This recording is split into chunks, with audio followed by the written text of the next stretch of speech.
And they say, they're like, just a heads up, some of this video may be graphic. It's a video of a guy murdering another guy. It's a fucking murder. Brunch. Hit it, boys.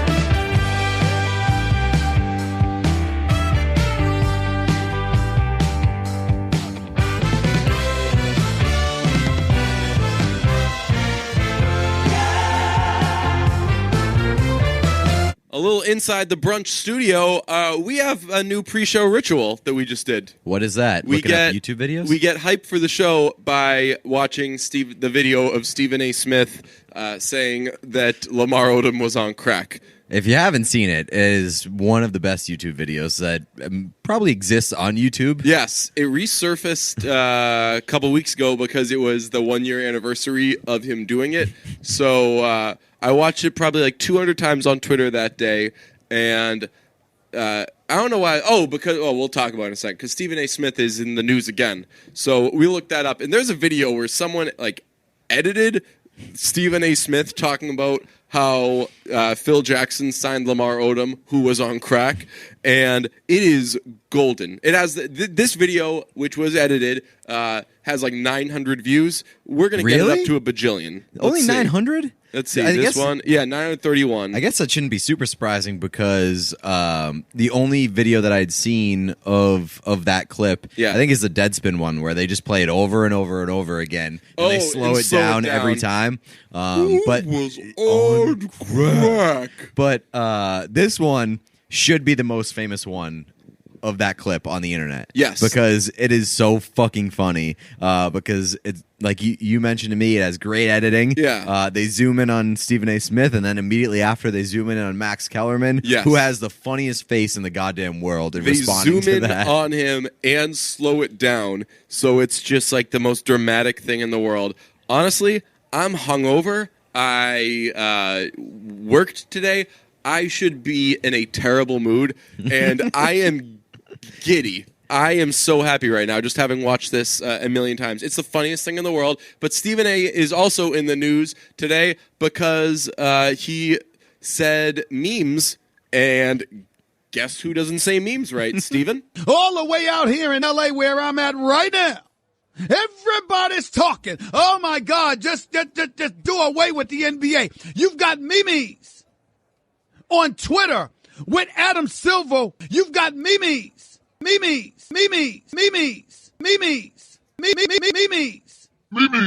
You've got memes. That's the best part about it. Like, people have called them memes. Shout out to Bryce Harper. Really? Yeah. He did it last year. Or a couple years ago after he won MVP. Yeah. He was on SportsCenter and he was like, memes. And that's not funny, but Stephen A. Smith screaming memes is kind hilarious. of a lame question to ask because I'm sure that people have asked it before and gotten the answer. But what is the word meme?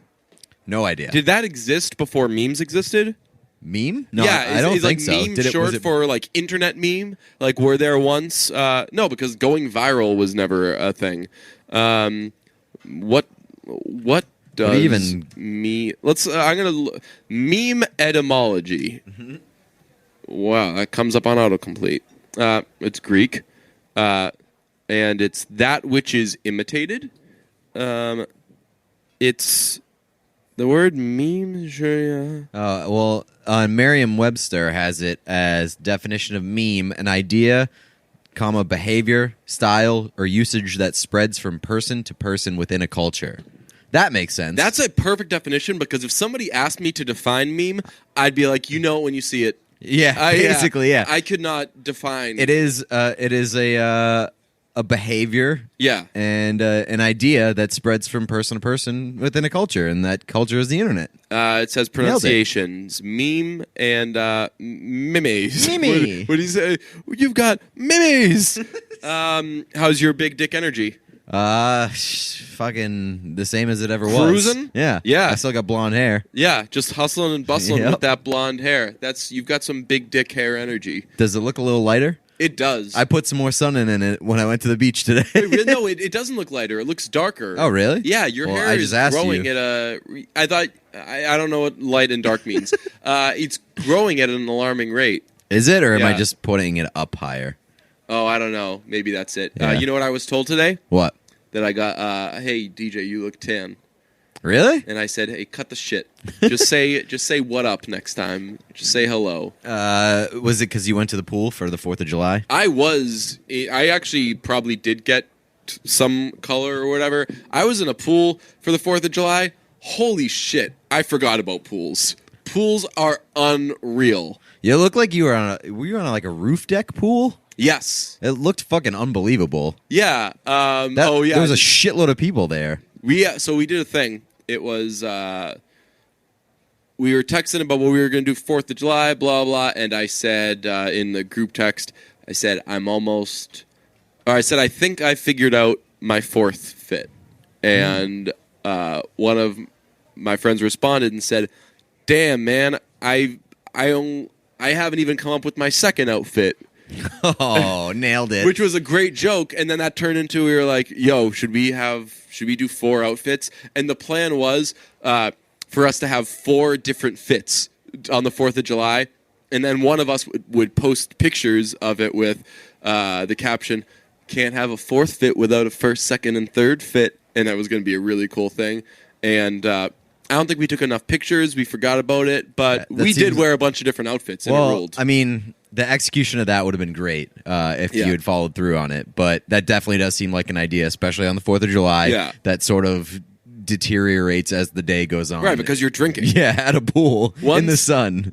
My plan was, I was like, I'm going to wear one outfit to show up there, and then I'll have a few beers in that, and then when we change to go to the pool, that'll be putting on my 2nd outfit. Basically, just like putting on a bathing suit with my 2nd fit. I found at Marshall's it was a polo, but it's like a terry cloth polo. Mm-hmm. It was hilarious. I'm not a polo guy at all, but this polo, I know. It's like a depression polo. It was really? Yeah, it was awesome. It's like this, like comfy, big, flowy, sad polo, and wearing that with a bathing suit, it was like the most dad look in the world. But yeah, it was a lot of fun. But yeah, 4 different outfits.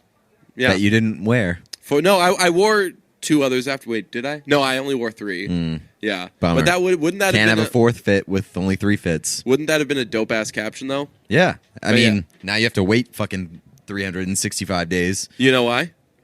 Because it only comes once a year. Why does every holiday song mention that holiday only comes once a year? It's like I would think so. What was the thing that we had, like the birthday thing? Or no, the singers who have to mention that once they were only 18. Oh yeah. Yeah, it's like we fucking know how ages work. We know how holidays work too. Yeah. They only come once a year. Yeah, it's like when I was in school, me and all my friends, we were ambitious. Like probably. It rings a bell. That's how growing up works. You know what else only comes once a year? What? Ray Romano having sex. That's true. That's true. Bummer. What if Deborah and Ray are like a totally healthy couple sexually, and like they have sex kind of all the time, but he's just so horny that he's like, they're obviously not going to show the sex scenes in Everybody Loves Raymond, but just whenever they're walking around the house, she's like, Ray, you golfed again today. And he's like, well, I didn't have sex today. And you're like, oh, I guess they don't have sex. But it's like, yeah, well, we had sex yesterday, like kind of a lot of times. And they're just this totally healthy couple sexually. And it's just that Ray's a fucking He perv. just expects sex every single day. And then when he doesn't get it one day, maybe they just have sex much that he's kind of got it ingrained in his brain that he gets it every day. Classical conditioning. Yes. Yeah. She's like, she yells at him and he's like, oh, you know what happens after anything happens is we have sex. Can't resist that Ray Romano dick. Yeah. Deborah! We saw the first Purge. We've got Jeff Lowe, our pal, on this episode. Jeff and I both were unaware. So I was unaware that the first Purge was coming out today. This week it snuck up on me. And it also snuck up on Jeff. He was like, haha, oh my God, I can't believe this movie. That there was a pretty wide spectrum of what this movie could be. It could range from fucking horrible to surprisingly good. Surprisingly good. It fell at fucking horrible. Yeah. It is such a bad movie. It's really bad. It's like kind of you got to see it bad though. I don't know if I put it in that category. We'll save the talk with Jeff, but this was definitely one of those movies that made me do the home run thing where I do like the sign of God and then kiss my fingers and point to the sky for MoviePass. Yeah, because holy shit, this movie fucking sucked. That should be our thing. So when we do our gift shoot, we should have us walking out of a movie theater doing the point at God home run thing. Just like, thank you, baby. Do people call God baby? I don't think so. Someone does. I think wouldn't that be disrespectful? Not really. I may. I don't know if the listeners know this. I may call everyone baby and everyone doll. I mean, you have to because if you only call one section of people there, then it becomes problematic. Should we talk to Jeff Lowe or no? Let's hit on the MoviePass thing. All right, let's do the MoviePass thing. The story this week is that they are looking for $1.2 billion to stay alive. Hey, John Malkovich. That was me dropping in the pay the man his money. Memes! Because I want... I'm all in for anything that keeps MoviePass in the conversation. Like, I want them to be around because it's a great deal. I love using it. Love kissing the sky. Thanking God. But also, I love the drama. Right. Yeah. It's like being a basketball fan. I like watching basketball, but parody. I love all of the shit that goes on with the NBA. Yeah. I love that in addition to using MoviePass, I follow MoviePass. Right. We don't necessarily like root for MoviePass. We root for MoviePass to I just want to see it exist. I just want to see it. I just root for the storylines. Yes. So I like to see like, hey, I just got out of this movie. Thanks, MoviePass. Let me check my phone. MoviePass is fucking MoviePass subtweeted whatever. Awesome. Double entertainment. Bless you. I've already discussed that I'm open to the potential of switching teams. Yeah, for sure. Going to keeps the drama alive. Yeah, going to the AMC A-list, I believe it's called now. Also, I saw before my movie, I went to the previews. They have an A-list fucking thing on AMC. The previews now. Oh, really? Yeah, they're hyping that shit up. It's real now. It's real. And so. MoviePass needs $1.2 billion to survive, and apparently, I just fucking looked online. They might be getting it. Like the MoviePass parent to raise $1.2 billion in bid to keep company growing. Why would you give money to someone who you know is the worst with money? Not only like they're the worst, so bad with money, and they're like, "Yo, can I borrow $1.2 billion?" Someone is about to never see $1.2 billion again. Yeah. And it's like they're not even bad with money, which they are definitely bad with money, but they're also just bad with their company. Yeah. There are so many red flags about MoviePass as a company. It just feels like there's a child running it. Yeah. They continually like try to find new things to stay profitable, and then they have like these childish ass reactions on Twitter with the AMC thing. Like they need to sleep on it sometimes. Very Trump business organization going on. Yeah, that would if you found out that MoviePass voted for Trump. Yeah, would you? No, what if you? I could see. Oh, MoviePass did vote for Trump because they're dumb. I could see MoviePass being run by Trump, like secretly. Yeah. How bad would that make you feel? That would. Well, I feel like in some way, somehow you and I have done things in our lives that has given Donald Trump money. It's like hard to avoid it. Right. Like I'm sure that like if you've had Burger King, somehow Trump has something to do with Burger King or whatever. I mean,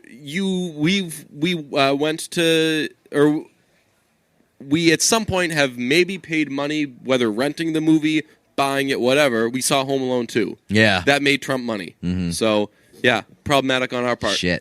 Jeff Lowe, I think, has the A-list thing. Let's ask him about it. Memes! All right, we are joined by our pal Jeff Lowe from Lights, Camera, Buttstool. Hello.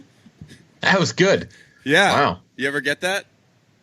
No, that was a first, so that's impressive. I pronounced the B of Barstool before I even made the decision to go in that direction. Isn't that cool?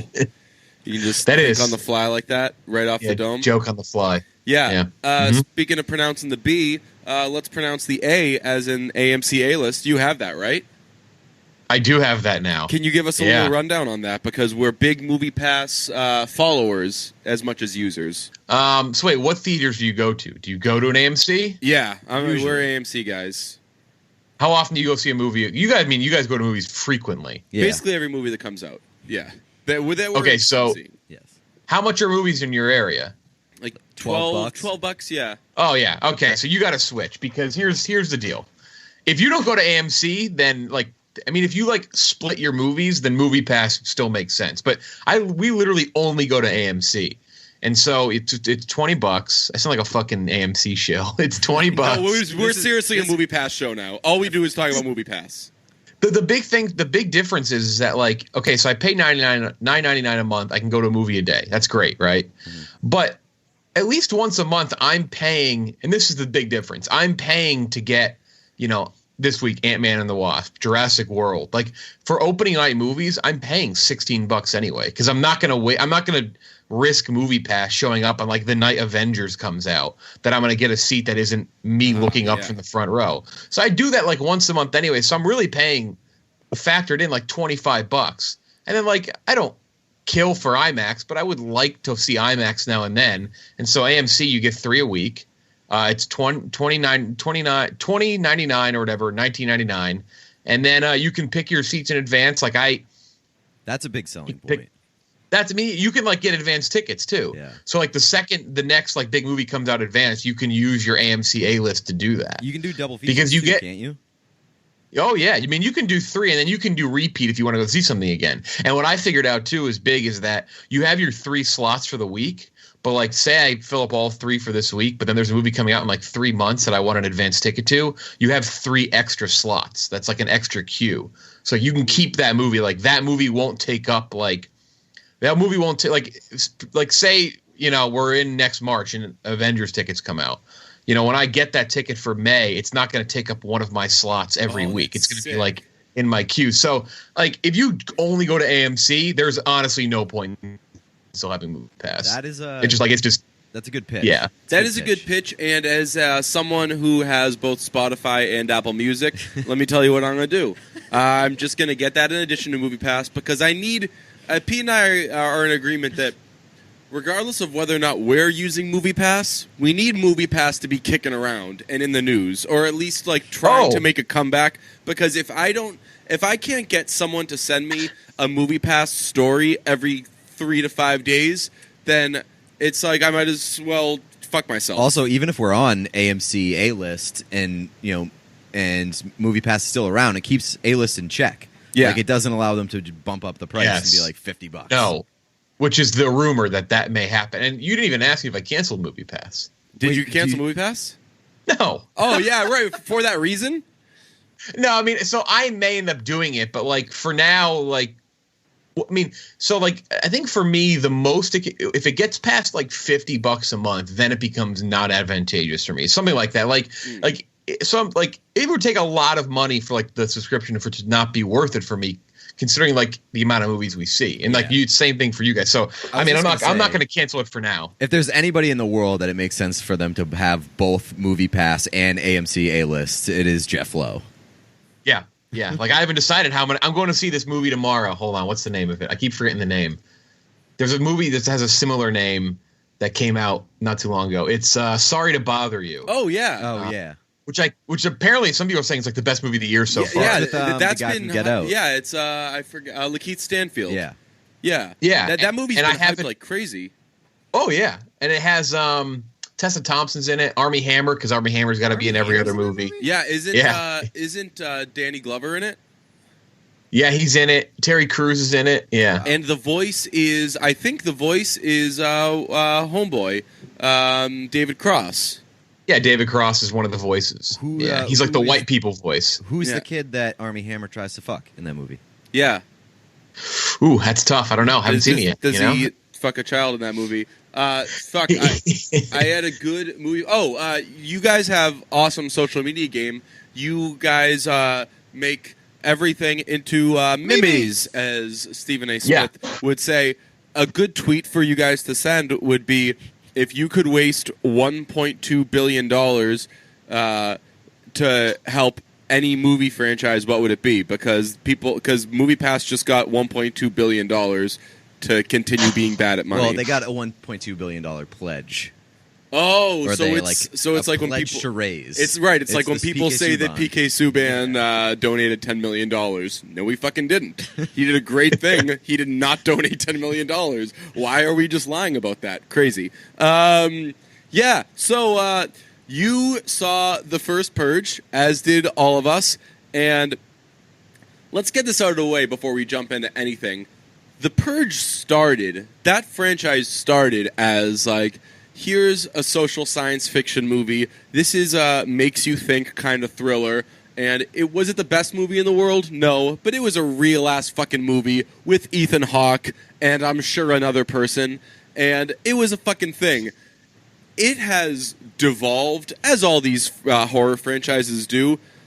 It's devolved to the point of its fourth movie is one of the worst movies ever. The first Purge, the prequel. I wouldn't say it's one of the worst movies ever. It was one of my... yeah, I guess it's not, because like when I saw Secret Life of Pets, I wanted to kill myself during the movie, but...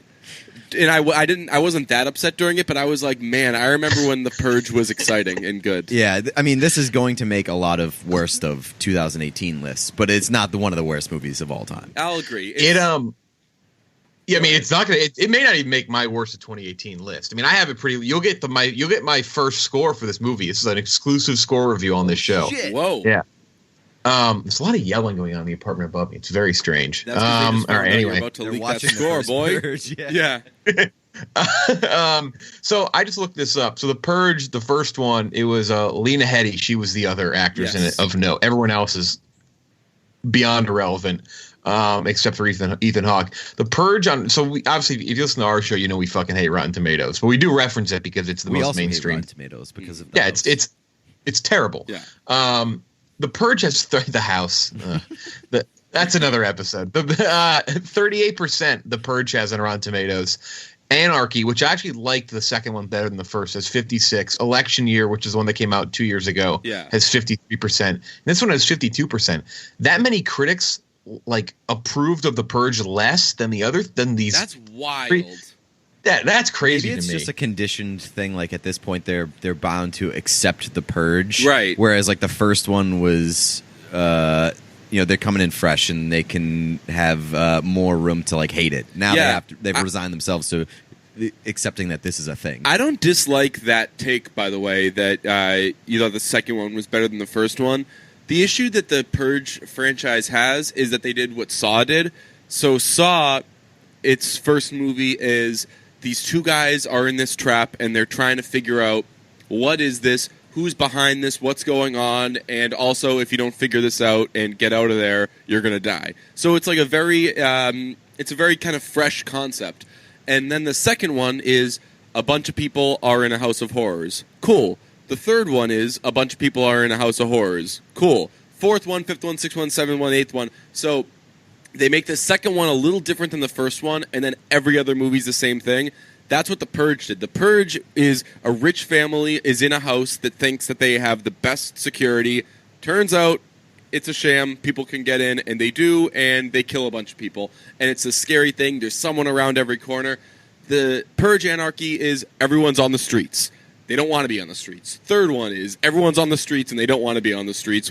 And then this prequel is everyone's on the streets, and they don't want to be on the streets. So by the time you've seen first Purge, you're like, yeah, they're trying to get off the streets. Oh, and it's revealed that the government is sending in military people to kill everyone. It's like but by the time you see the first Purge, you've seen that movie 3 times now. This movie's kind of a bait and switch too. It's like false advertising. And I thought I was going crazy on this until I watched one of my favorite reviewers on YouTube. He said literally the same thing as me. Chris Stuckman. This is a prequel, quote unquote a prequel. But like is it really? It's just the fucking Purge again. Yeah, like it's just the Purge. It at like no like the point first 30 minutes. Yeah. It at no point feels like okay, this is how they're setting the entire thing up. It's like, we've seen all this shit before. Right, yeah, like, it's inconceivable that after this, that, like, 4 years later after this, Ethan Hawke and his family are in the house, you know? Yeah. It just came in kind of a weird order, which stinks because the premise of the movie is actually really cool. I wrote this down. Like, I wrote down what I would think the premise of the movie would be, how I would describe it to somebody, and it sounds really exciting. The government does a test where everyone on Staten Island is allowed to kill each other if they want. They don't, so the government sends in military to kill the citizens. A group of citizens that had vowed to not kill that night realize this, and they fight for their city. That sounds really fucking exciting, but it takes until there's 20 minutes left in the movie for them to get to that point. Instead, it's just like they're going for laughs at points. You don't know who the main character is. There's a bad guy whose name is Skeletor for good reason. He looks like a fucking skeleton guy. The junkie Wolverine. Yes. Yeah. Syringes in between his fucking fingers. Yes. This crazy drug murder guy. Would that be how you would describe him?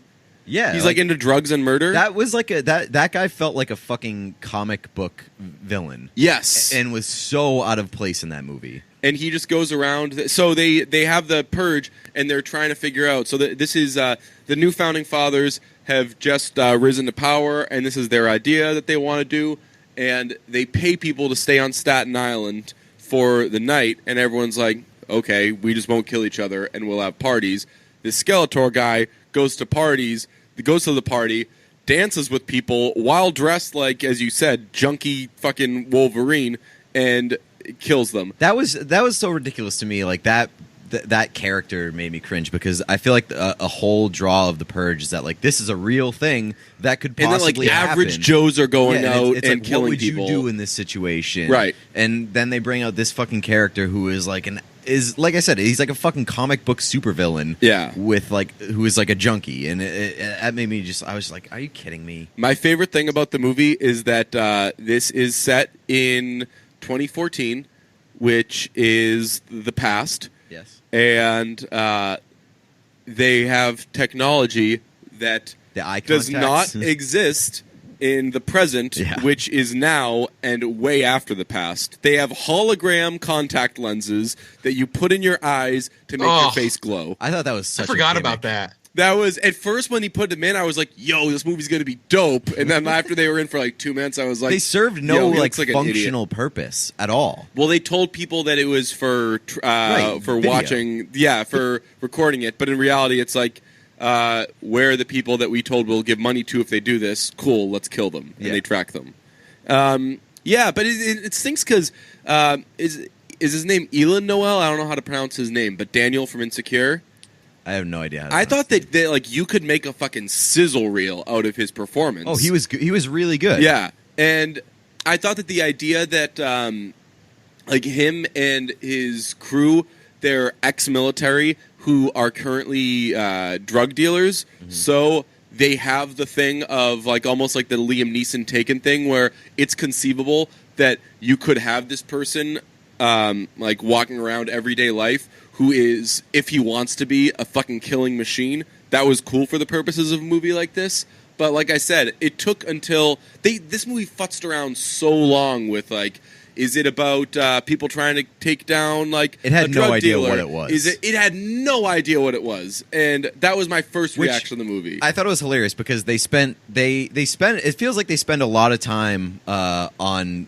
like different characters. Yeah. Like there's the Daniel Dimitri character. Yeah. The kid and his sister. Like the government, Marissa Tomei's character. Yeah. But they spend all this time with these different characters, and none of them felt like they had any depth except for fucking Daniel, the drug dealer. And I didn't know what Marissa Tomei's motivation was. No. So she's the person who comes up with the concept for the Purge, and she's there with like Whitey McNewfounding father overseeing the whole thing, and eventually, and once she realizes, wait a second, they're not killing each other. This is good. Wow, nice. And then the new founding fathers, like I said, they have a bunch of military people who disguise themselves as citizens and purgers. Maybe the worst people in the world at disguising themselves as not military, because when they go to anything or enter anything, they're like so Humvees. organized. They're flanking people. Like, if you and I went out and they were like, hey, just act cool, act discreet, we wouldn't fucking flank people. No, they literally rolled up in military Humvees. Yes, that's right. It's two things. One, with that, it's such a fucking fake woke movie. Oh, like it thinks it's so fucking woke and like whatever. Like, if you want to make a political movie, like, fine. Like, there are some things on race and politics that work to an extent in movies, but it has to be done in a way that is not so in your fucking face. Like, exactly. And ironically, it's Blumhouse. Get Out. Get Out was perfect. Right. But like it achieved everything it wanted to do, and it wasn't like obnoxious. This is it's so fucking politics, right? That's honestly, it seemed like they were making this movie and they shot everything in order, and with 20 minutes left, they realized, because like when you get to the point where you're like, man, they're taking their city back, like they're standing up.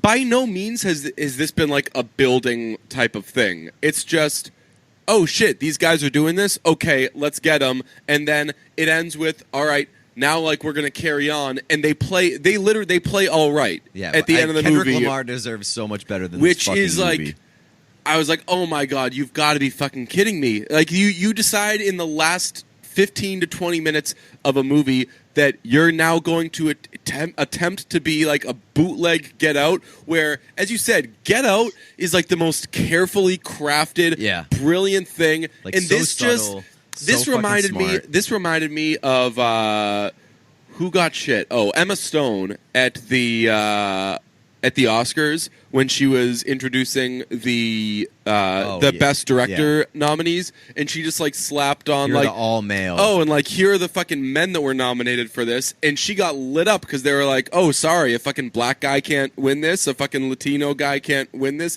Get the fuck out of here. I think it was Natalie Portman, by the way. Was it? Let's not slander any La La Land people here. But regardless, you're completely right. It's like there's nothing subtle about this movie.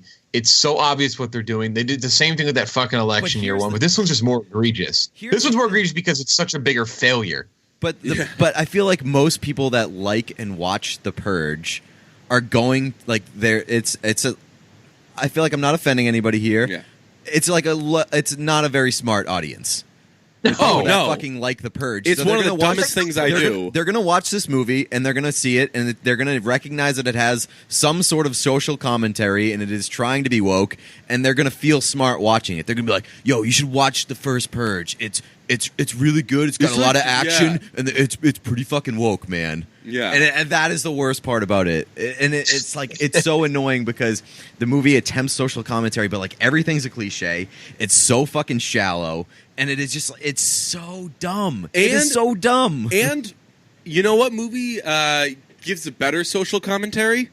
The Purge. Purge Anarchy. The Purge election year. Because it's like, you've got the rich upper middle, like you've got the upper middle class people safe and sound, and you've got lower class people out there literally being taken out for the purposes of population control. What is more of a social commentary for the idea of, if one night everyone's allowed to kill everyone, what's more of a social commentary than, would the government just take out all the poor people?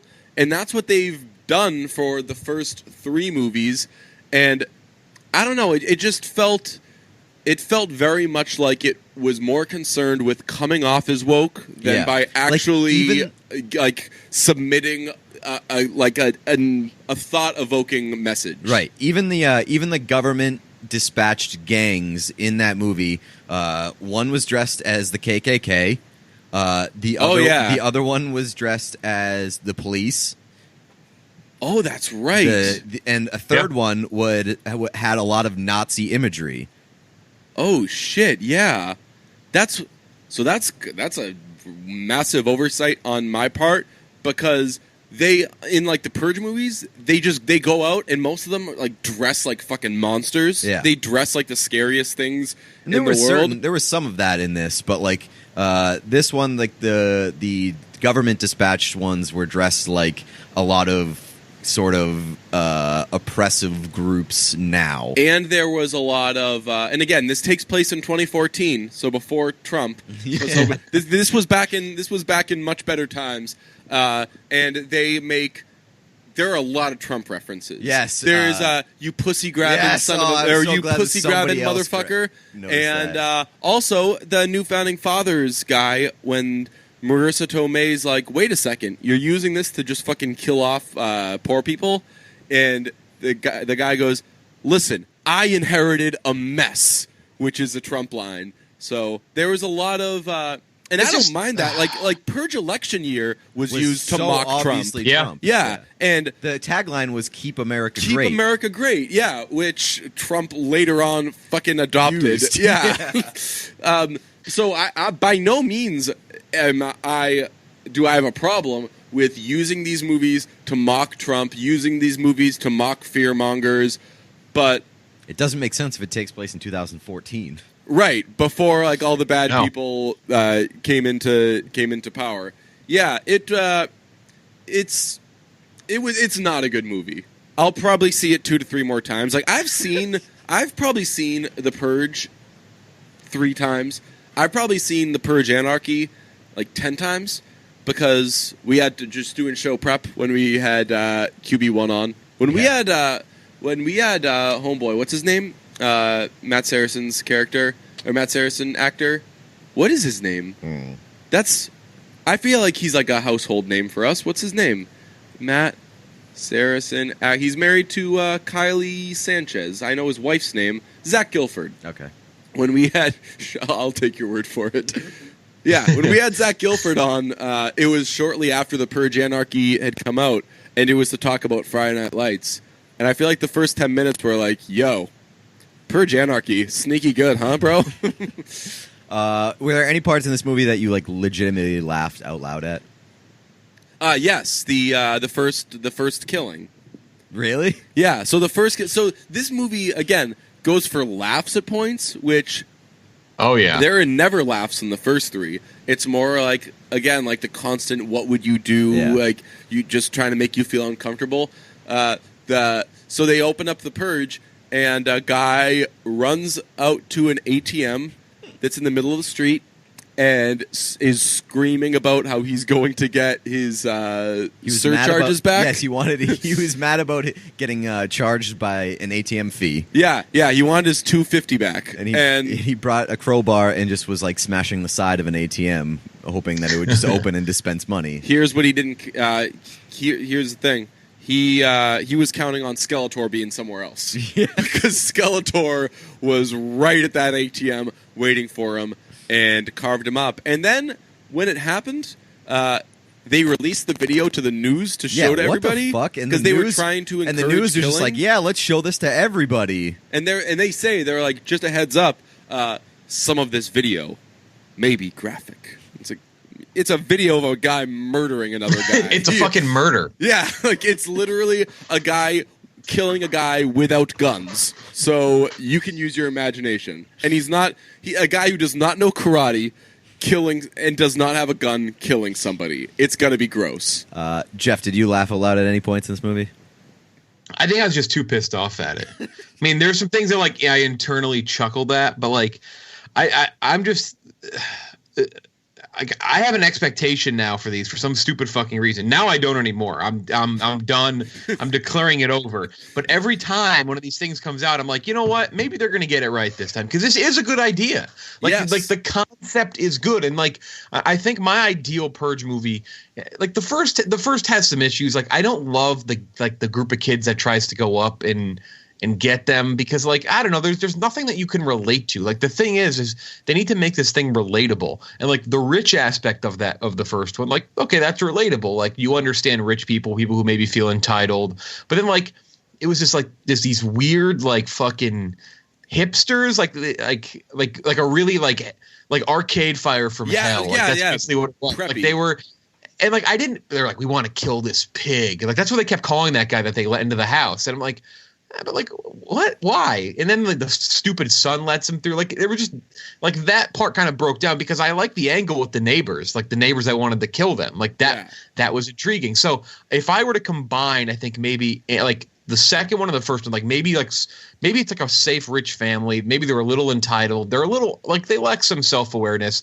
and their car breaks down going home or something. Like they have like car failure or something, and then they struggle to get back, and like that becomes horrifying. Like a mix of that would have been great, but now like this is just so far gone. If you combine, like it's not a prequel.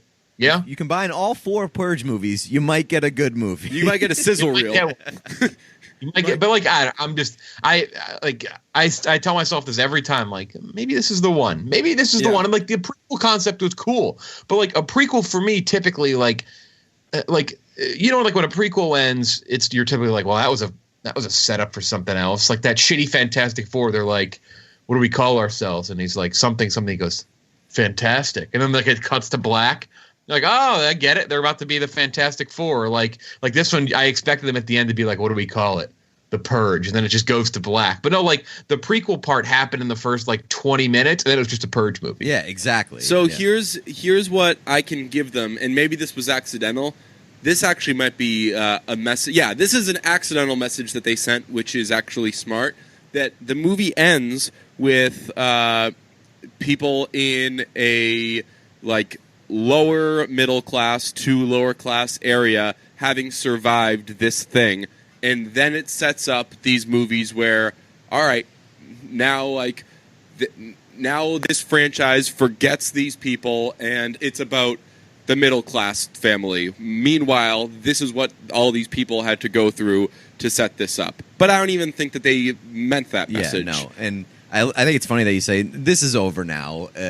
When did you stay past the credits on this one? Oh yeah. And they what a rookie move! I didn't. They fucking set up the goddamn TV series, the mini series coming on USA Network. 10 episodes, The Purge TV show. You ready? Maybe this will be the last thing they do. Maybe this is it. I fucking hope so. Because these movies are, I'm assuming that the TV show is going to be an hour each episode, and these movies are like an hour and a half. Yeah. So you're literally going to have 10 fucking Purge movies back to back. You know that this is just going to be Fear the Walking Dead. Yeah. This is going to be Fear the Walking Purge. One of the parts that I laughed at this movie was... actually, the entire fucking last scene with Daniel or Dimitri going through the apartment building, but the conclusion of it when he throws a fucking grenade in a goddamn apartment, and it sets the entire. There's a fireball that goes through the entire apartment, and yet somehow nothing gets set on fire. And they survive it because they're hiding under a mattress. The most flammable fucking thing in the apartment. How does that work out? They should have thrown some fucking curtains on top of the mattress. Yeah, so made it a little bit more flammable. So Dimitri, who again is ex-military drug dealer, so he's very well equipped, just from a skill and resources standpoint, to take on this. These like privately contracted militaries that are coming in to kill all these people in this apartment, and he wants to make sure that he protects his friends. It's his ex-girlfriend and her little brother and their friends, and they're on the 14th floor. So he goes in and he schemes. He comes up with his plan for how he's going to do it, and he knows that he has the amount of time it takes for them to go through 13 floors and kill everybody else while he thinks of how to protect his friends. And he's on one sacrifice point, 13 floors of people. Yeah, on one hand, you're like, oh, cool. So what's he going to figure out how to do? Or what he's going to do? And as he's doing it, you can hear in the background, like, people being they just slaughtered. killed another 10 people, 20, like... I don't know. I know that he had to do this by himself because all of his friends got killed, but pick up the pace, Daniel. His big solution was to cut the lights.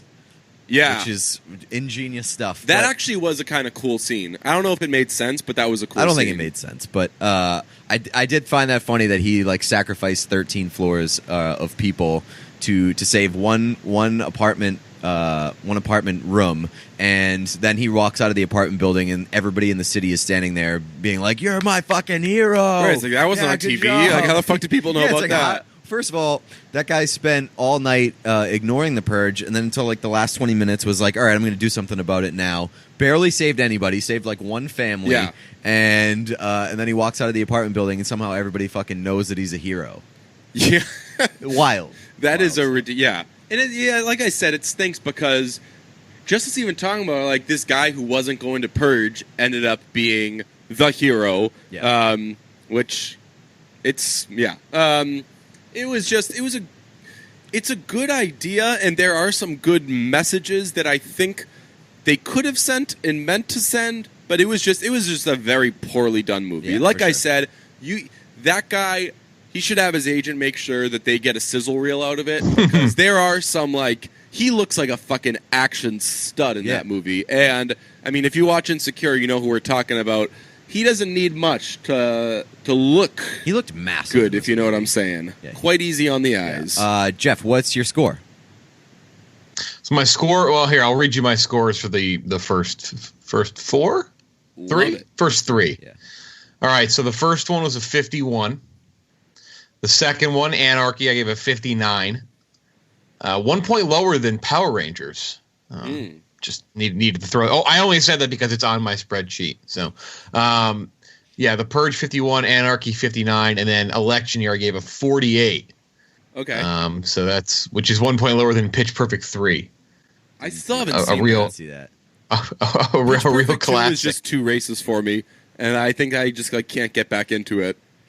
It's okay. Hold on, slight Pitch Perfect 2 thing. Like the weirdest move the Pitch Perfect cinematic universe made was the first one was like it was. I hate saying pro women. That sounds like I'm like anti men, but like it definitely had like an undertone of like, you know. It was like girl power. Empowerment. Yeah, it was girl power. And then the second one was so like slanderous of women. Yes, it was like used them as object. I was like, what the fuck? Like, it was such a weird heel turn. It was offensive to basically everyone involved. It made Europeans look like the fucking bad guys. It was quite slanderous to women. It was racist.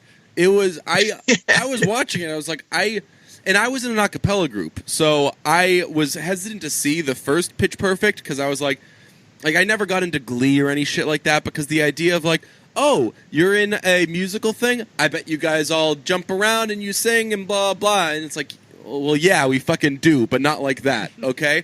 And like you're getting it, you're slightly inaccurate.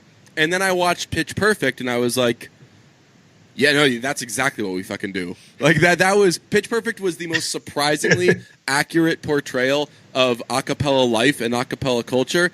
And I was like, wow, this is unbelievable. And then I saw the second one, and I was like, what are you fucking doing? Yeah. Yeah. What was it's like I'm not offended by the second one, but also at the same time, it's like it doesn't offend me, but like it's definitely things I could see people being like, that's kind of offensive, which is not what the first one was. All right. Anyway, again, that still baffles me that's how that franchise went.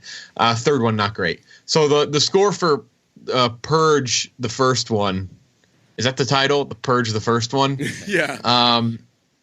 I gave it a 28, which is significantly lower than the other ones. Yeah.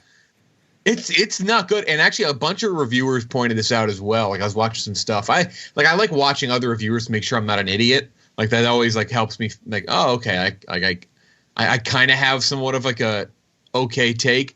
People pointed this out too, and I thought I maybe noticed it, but I was like, maybe just like Blumhouse does this, and like because Blumhouse spends no money on their movies. Which is like wild because they pretty much have every fucking horror movie in the world now. Yeah, like I went to see this movie, and I went for the previews, and literally like every preview was for a Blumhouse movie. I don't think they've bombed on any movie. I think they've turned a profit on everything, and a significant. I mean, they've already all made Truth or Dare.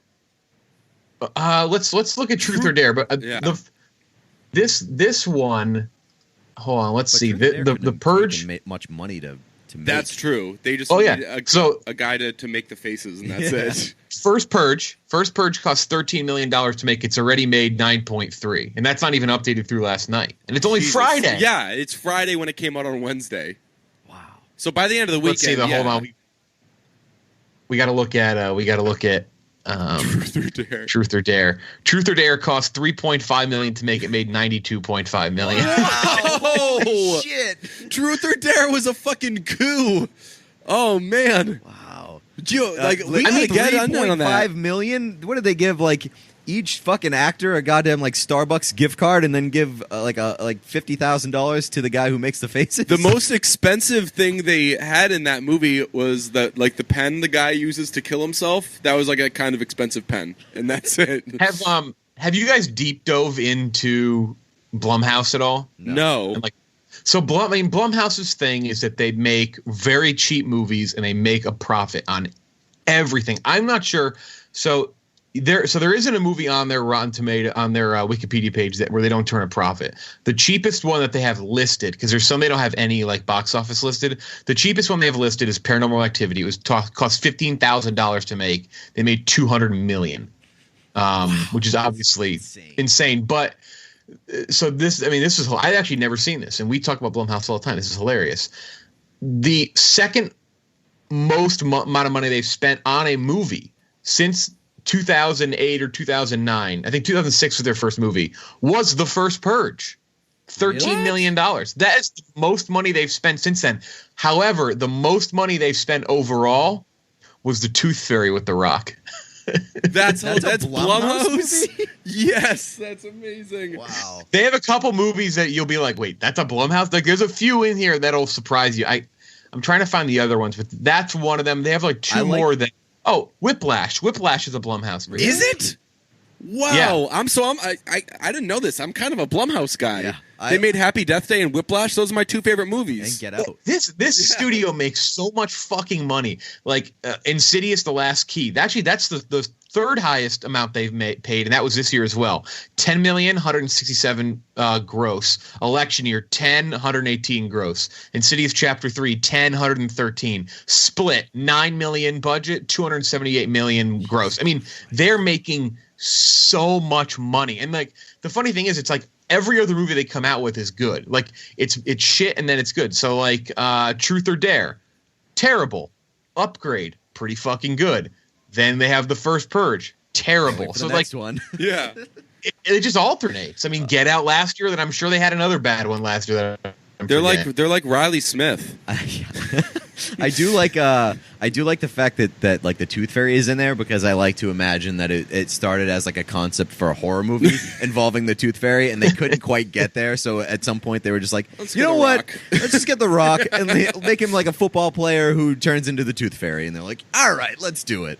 The only, not the only, there are like issues I've had with every Purge movie. So you mentioned the first one and the kids, or the bad guys, the Arcade Fire crew, which is a very accurate description of them. But when they're outside and they're looking in the video saying like, let us in or we're going to do some shit, the kid's like, hey, let us in or we're going to come in and kill everybody. You guys have however many minutes. And then like one of his friends runs up and he's like, yeah, let us in, motherfucker. And his friend just kills him just for no reason. He's like, that I just do shit like that during the Purge. I'm like, well, that guy's dead now, you asshole. I do that a lot though with movies. When someone dies, I think about that person and how they're dead for like the rest of the movie. Like when in Breaking Bad, whenever like Mike Ehrmantraut is going through it, like you know when he's going to save Chang. Yeah, and he has to kill like 5 people. Each person he kills, I'm like, oh. Yeah, but Breaking Bad is a show in which like not a lot of people die. Yeah. Surprisingly, like it is a slow burn. Yeah. If you're going to think about all the people that die in a Purge movie, you're not going to be getting much sleep. You're going to be very preoccupied. Yeah.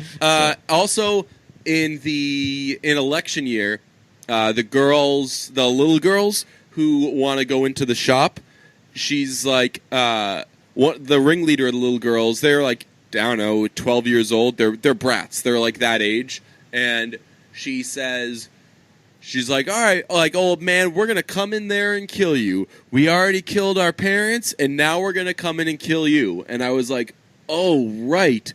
Every fucking fussy, bratty kid during the Purge would fucking kill their parents. That's the most... For a million reasons, that's why the Purge wouldn't work. But, like, or there are a million reasons why the Purge wouldn't work. But that's one. You're like, oh, man, every year, every parent would die. The next Purge would be like it would be interesting if they focused on, like, kids. Yeah. Like, little kids fucking revolting and just being the absolute Season 4 worst. Like, of middle The school Wire kids. Purge. Yes. I don't have any confidence that they'd execute it well, but it'd be a good idea, just like this one. Yeah. Which they didn't do much with. Yeah, the Purge is not in a great place. Hey, here's another one for your social media, Jeff. If you could combine the plots of any two Blumhouse films, what would they be? Mine would be Whiplash and The Purge.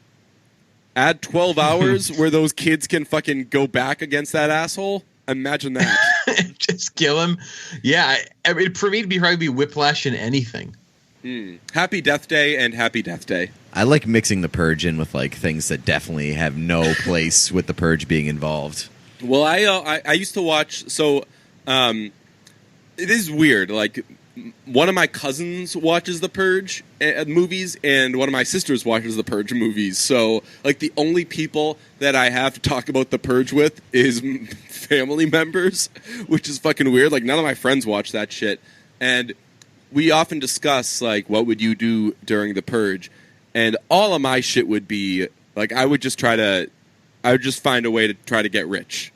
And I wouldn't exactly go the ATM route, but I would learn up on coding and shit like that, and I would just, like, steal someone's identity and be like, sorry, motherfucker, Purge.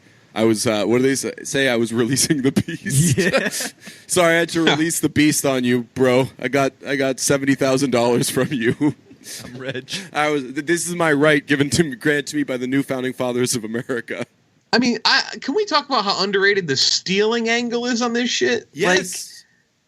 Like why is it always murder? Like there's so many useful. I would just steal. I mean, right. No, I wouldn't, because I'd be dead. I would be on the street and I'd be killed. But like, I would be like, all right, I would maybe have a speech the day before. Be like, everybody, like, chill the fuck out. Like, let's not murder for 1 year. We can steal anything and not get in trouble. Like what was that? It's like an old Nickelodeon show. I don't know, like where they gave the kids the Toys R Us like shopping spree, and they just ran around. They just shoved everything in the. Like, that's what I'm thinking here. Like, I got a Best Buy nearby and an Apple Store. I'm breaking in. I'm fucking actually, Apple Store, I don't know, because I think in the Apple stores they go to like a weird dungeon where they take everything out. Like the back of the Apple store is a mystery to me. But like Best Buy, I'm fucking just rip shit off the shelves. I don't know what people are killing for. Yeah, and so many better things they could be doing. Especially I would in crush the first a Guitar Purge, Center. Especially in the first Purge on Staten Island, and like such a low income area. Like they make a big deal about the fact that like they're living in shitty apartments, they're trying to get out, and yet none of these people are doing anything about it when there are no laws. Yeah, like what if you steal if you like have the deed to a car, that's like your car. I think I've been told that, right? Is that a thing? I watched Fast and Furious, and they race for pink slips. So I think if you just get the pink slip, it's your car. So this is your problem. You're watching fucking stupid dead Paul Walker movies. I learned that in Grease. Oh. Doesn't who's the guy? Not Kanicki. The bad guy with the other crew is like we're racing for pinks. Yeah, that's true. So Grease is the original Fast and the Furious, except no one in that movie died. Well, John Travolta is quite on his way. Also, a million people from Grease had to have died. Oh, yeah. Frankie Valli. Is Frankie Valli alive? Underrated song. I've talked about this on this podcast. The theme to Grease, like Grease is the word that you heard, is such a fucking unbelievable song. I've been playlisting a lot of late, and I have a playlist I'm working on called Summer Heat, and I think I'm going to put that Grease song on there. Go for it, man. Nah, Frankie Valli's alive. He's 84. He lives in Newark. So he's alive. Are you really alive? Paul Walker's not even alive. Newark. No, you might. Yeah, it's a good point. Yeah, no, he's still alive apparently. I wonder who's dead from Greece. I mean, there's got to be some dead people from Greece. It's time to play Who's Dead from Greece. The country. Yeah, a lot of people. Over time. What else? Oh yeah. So wait, I pulled this up. Got to rattle this off. Mm-hmm. Upcoming Blum. This wraps up my Blumhouse speech. Upcoming movies. Unfriended Dark Web. Oh, I did that comes see out. that Yeah, that looks right up. fucked. I hate that so much because I know that it's going to be probably shitty, and It's a sequel. It's a sequel. It's an idea that's already been done. But if that trailer didn't fucking wrap me in, the goddamn dark web and that shit, I'm in on that. Between that one and what's the one? I don't know if I brought it up on this podcast. I definitely brought it up to you, where it's going off the grid or whatever. Yeah, where like the girl is, where the guy's video chatting with his daughter who's away at college, and he realizes like she hasn't been there forever or something like that. You know what I'm talking about? It's not Harold. It's Harold from Harold and Kumar. Shit. I don't know. Go on. What's next in Blumhouse? The next one is. Wait, no, hold on. Wait, so my internet being a real friend today. So that means that Unfriended, the next Unfriended is going to be good. No, so this is my theory. Okay, here it is. Okay, it's back. My theory is that this sounds like two bad ones in a row. But guess what? They're going to make up for that because right after that is Black Klansman, the Spike Lee joint, which is apparently supposed to be incredible. And then after that is Halloween in the fall, which is very anticipated.